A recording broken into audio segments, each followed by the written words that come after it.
to this segment of Loving Life. I'm Charlie Silva, board-certified hypnotist and certified professional life coach. I've helped many people take back control of their life and achieve their goals by asking the following question. Loving life, are you loving yours? If so, wonderful. If not, why not? If there is something that is stopping you from loving your life, what is it? And let's find ways to overcome it. If you missed any previous segments of Loving Life, you can watch them online at the MTN18 website, mtn18.com. I recently read a fascinating article written by Lynn McTaggart regarding how the body can heal itself. Lynn is an American journalist, author, publisher, and lecturer, now living in London. She's a spokesperson on consciousness, the new physics, and the practices of conventional and alternative medicine. Lynn is the author of 6 books, including The Intention Experiment and The Field. The title of the article I read is Healing, Why Nothing Applies, and can be found at www.lynnmctaggart.com. Now, as she notes, she's received many comments on her blog pages regarding energy medicine and how one form of energy medicine might be superior to another form. And it started her meditating on the nature of healing itself. Healing of whatever variety through whatever means can be considered an almost magical process. Nothing less than a mystical bond between healer and healee. And the most important aspect of it is that nothing universally applies. While many old and new forms of healing work fantastically well, as any healer will tell you, nothing works 100% of the time for 100% of the people. No one can say with any certainty how you will respond to your illness or guarantee the success of a given treatment, and no single modality can work for everyone. What works for me may not work for you. As an example, Lynn notes that herbs work well for her husband, but not for her. She does best with energy medicine such as Reiki. She never gets jet lag thanks to a homeopathic combination remedy, but her husband always gets jet lag even after taking the same remedy. She says that the trick is to find the system of medicine that will work for you. And a key component is the fact that you believe that it is going to work. The University of Arizona psychologist Gary Schwartz and his fellow researchers once carried out a double-blind study of distant Yori healing on cardiac patients. Yori is a healing ritual that claims to use divine light to dissolve the spiritual impurities that are the source of all physical, emotional, and personal problems. Now, in the study, after 3 days, the patients were asked if they had believed that they had received Yori healing.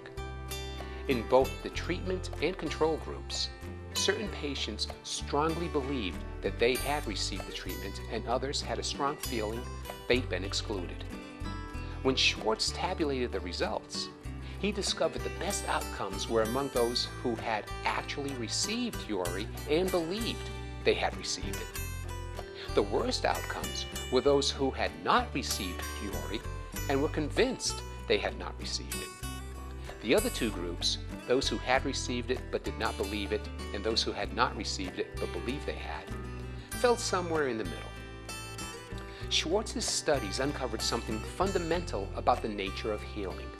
Not simply the energy and intention of the healing itself, but also the patient's belief that he or she had received healing, and belief in the particular treatment itself promoted the actual healing.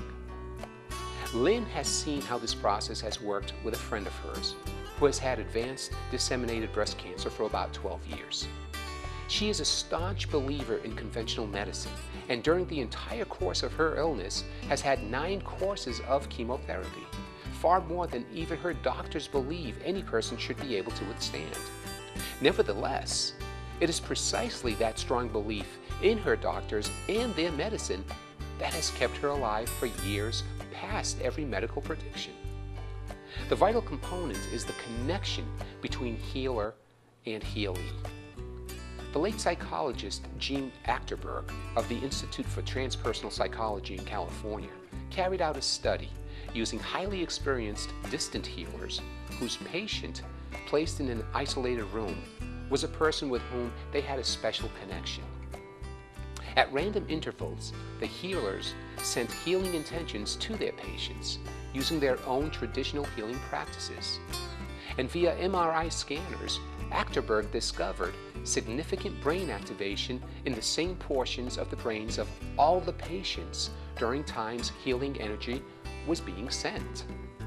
When the same regime was tried out on people the healers didn't know, they had no effect on the patient's brain activity.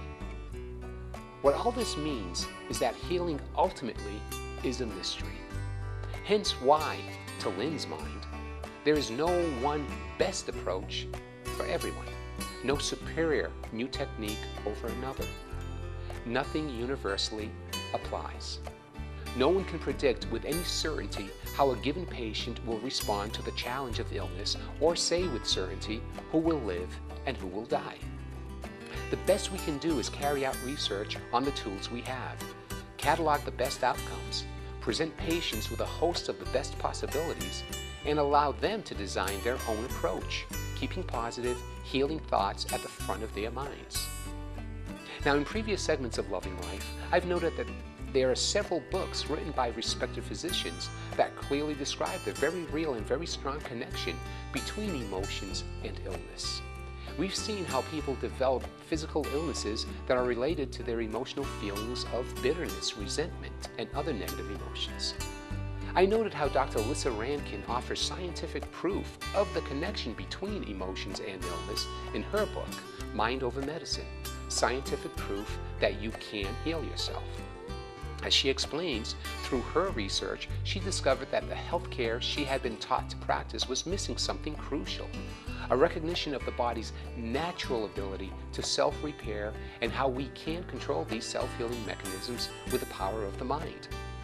In an attempt to better understand this phenomenon, she explored peer-reviewed medical literature and found evidence that for over 50 years the medical establishment has been proving that the body can heal itself.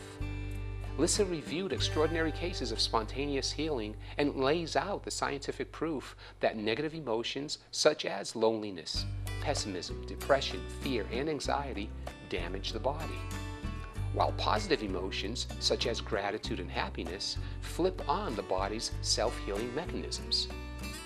When you visit her blog, located at lissarankin.com, you can download her free ebook, 10 Secrets to Healing Yourself.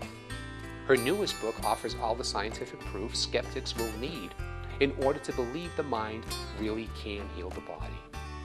So take a moment now and check in with yourself. How is your body feeling right in this moment? If you're generally healthy, check in for subtle symptoms. Is your neck feeling tense? Does your lower back ache? Do you have a headache? Are you exhausted again? Or maybe you're battling a more serious health diagnosis and you're experiencing symptoms from that diagnosis. Whether you're experiencing the nuisance of a minor physical symptom, the more concerning stress of a serious health condition, or simple curiosity about how you might maximize your vitality and longevity, Lissa is excited to share with you something they never taught her in medical school. Your body knows how to heal itself. According to her research, your body is beautifully equipped with natural self-repair mechanisms that are under the influence of thoughts, feelings, and beliefs that originate in your mind. It knows how to kill cancer cells, fix broken proteins, slow aging, eliminate toxins, fight infections, get rid of foreign bodies, and otherwise keep you healthy. Things go awry and disease manifests when these self-repair mechanisms fail to function properly. As you well know, stress can wreak havoc in our life, causing emotional as well as physical challenges. My experience has been that you can choose to use your God-given ability to achieve your goals, including reducing your stress. When you reduce your stress, you're better able to deal with the challenges as well as the opportunities in your life. And as you know, hypnosis is a wonderful tool to help you reduce your stress. I suggest to my clients that they imagine themselves in a setting that is naturally relaxing to them, and when they do so, they immediately begin relaxing. They may have begun the session filled with stress, but by the end of the session, they are typically very relaxed and feeling very serene. And along with that sense of relaxation, they are as noted by so many scientific studies, allowing their bodies to become naturally healthier. Be sure to check my website for upcoming Take Back Control of Your Life workshops. The workshops are free of charge. If you have goals you'd like to achieve but have been unable to do so, attending one of my workshops may be all you need to take back control of your life. Well, I'm sure I've given you some things, positive things, to think about. Send any questions or comments you have to me at charlie@mtn18.com, and I'll answer them in future segments of Loving Life. I'm Charlie Silva, and I'm asking you, loving life, are you loving yours? If so, wonderful. If not, why not? If there's something that is stopping you from loving your life, what is it? And let's find ways to overcome it. Always remember that you are awesome. Have a wonderful day filled with love and gratitude.